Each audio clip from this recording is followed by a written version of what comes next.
انا قاعده بسمع صوت هنا وخايفه يكون شبح، فيعني اعذروني يا جماعه. اوكي. الفيديو ده هيبقى فيه شويه تصفير في السين والشين والحروف المشابهه دي، عشان انا مركبه حاجه على اسناني ومخليه الصوت كده مزعج. اوكي، فاعذروني يا جماعه. عمركم ما لاحظتوا انه بعض الحاجات اليوميه اللي احنا شايفينها حاجات طبيعيه، هي اوريدي لو بصيتوا لها بشكل مجرد هتلاقوا حاجات غريبه؟ بالظبط، هو ده اللي هنتكلم عنه النهارده. مرحبا المجرة.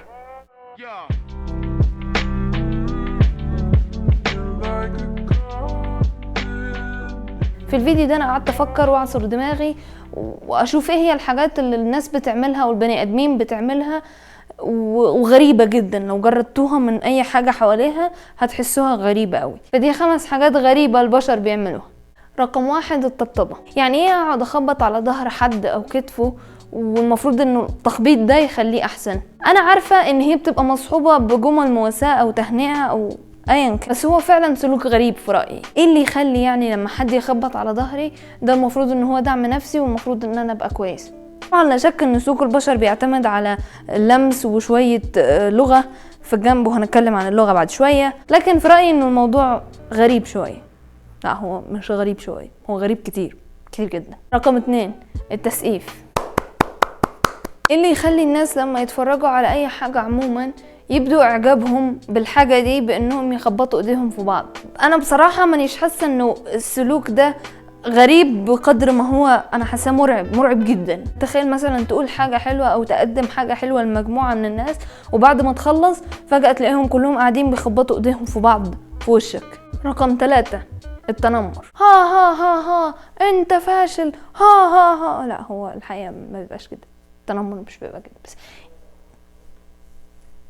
اكيد فهمتوا ليه شخص ممكن يتريق على حد او على طريقة لبسه او على طريقة كلامه او على شكله او على اي حاجة. التنمر مسبب كبير للاذى النفسي، بل وكمان الشخص المتنمر ده لو اتعكست الادوار وبقى هو الشخص اللي بيتعرض للتنمر، حياته فعلا هتبقى جحيم. اغلب المتنمرين بيبقوا تعرضوا للاذى هم صغيرين او حتى هم كبار في وقت من الاوقات، وحسوا ان هم ضعف قوي وما قدروش يردوا التنمر اللي حصل عليهم ده، فالناتج بيكون ان هو يتنمر لمجرد ان هو يعوض لحظة الضعف اللي هو حس بيها دي. طبعا ده مش مبرر، لانه في ناس كتير ما حصل لهم شي حاجة وبرضه بيتنمروا، لكن الاغلبية العظمى من المتنمرين بيبقى حصل لهم كده. السلوك ده مش بالضرورة يكون في طبيعة البشر، هو ممكن يكون سلوك مكتسب من البيئة اللي البني ادم عاش فيها. طولت كلام التنمر. رقم 4، اللغة. ويكيبيديا بتقول ان اللغة هي نسق من الاشارات والرموز تشكل اداة من ادوات المعرفة، وتعتبر من اهم وسائل الاحتكاك بين المجتمع وفي جميع ميادين الحياة. معناها ان الاشارات والرموز والاصوات اللي احنا بنعملها نوع معقد جدا من التواصل بين البني ادمين. العالم فيه اكتر من 5 ل 7000 لغة، وبعض اللغات دي ممكن محدش يبقى بيتكلم بيها، لكن هي كانت موجودة في عصور قبل كده. ومش بس كون انك انت كونت كلمة او جملة معناها انك انت وصلت المعنى اللي في دماغك، لكن كمان نبرة صوتك وانت بتقولها بتفرق. يعني مثلا انا ممكن اقول ازيك مرتين والمرتين يكون ليهم معنيين مختلفين. ومش بس نبرة الصوت، كمان حركة عينيك وايديك وانت بتتكلم. عرفتوا ليه بقى انا بحرك ايدي كتير؟ ها يا ماما؟ فاذا ما كانتش اللغة في حد ذاتها حاجة غريبة، فانا مش عارفة ايه هو الغريب بصراحة. رقم 5، التجارة. لا، مش قصدي التجارة الكلية، التجارة اللي هي البيع والشراء. منذ قديم العصور زي العصر الحجري وغيرها، الإنسان كان بيعتمد على نفسه تماما في إنه هو يوفر لنفسه أساسيات الحياة زي الأكل والمية إلى آخره. لكن لما البني آدمين بدأوا يتطوروا، بدأ الإنسان يفهم إنه مش لازم يعتمد على نفسه خلاص. هو دلوقتي ممكن يخلي حد يعمل له الحاجات دي، إنه هو يجيب له أكل والمية وكده وهو قاعد مرتاح.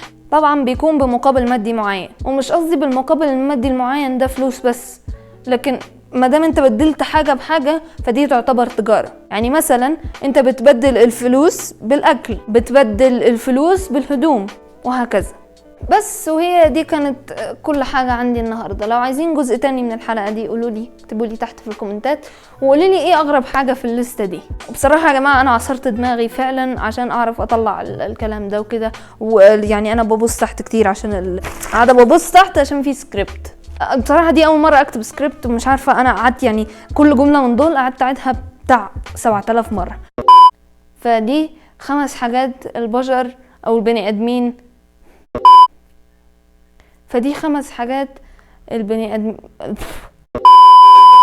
فيعني لو الحلقة دي احسن تعبيرا من الحلقات اللي فاتت اكتبوا لي عشان اعرف لو هكمل على فكرة السكريبتات دي ولا لا. بس وهي دي كانت كل حاجة عندي النهاردة. اتمنى يكون الفيديو لطيف خفيف كده انبسطتوا فيه. لو عجبكم المحتوى بتاع قناتي، لو عايزين اعملوا سبسكرايب وبس، وحطوا لايك للفيديو وشيروا الفيديو يا جماعة. شيروا الفيديو مع اي حد، شيروه خلاص يعني، مش مهم، اهم حاجة شيروه في الديب ويب عادي، بس شيروه. انا بتعب بصراحة يا جماعة. باي.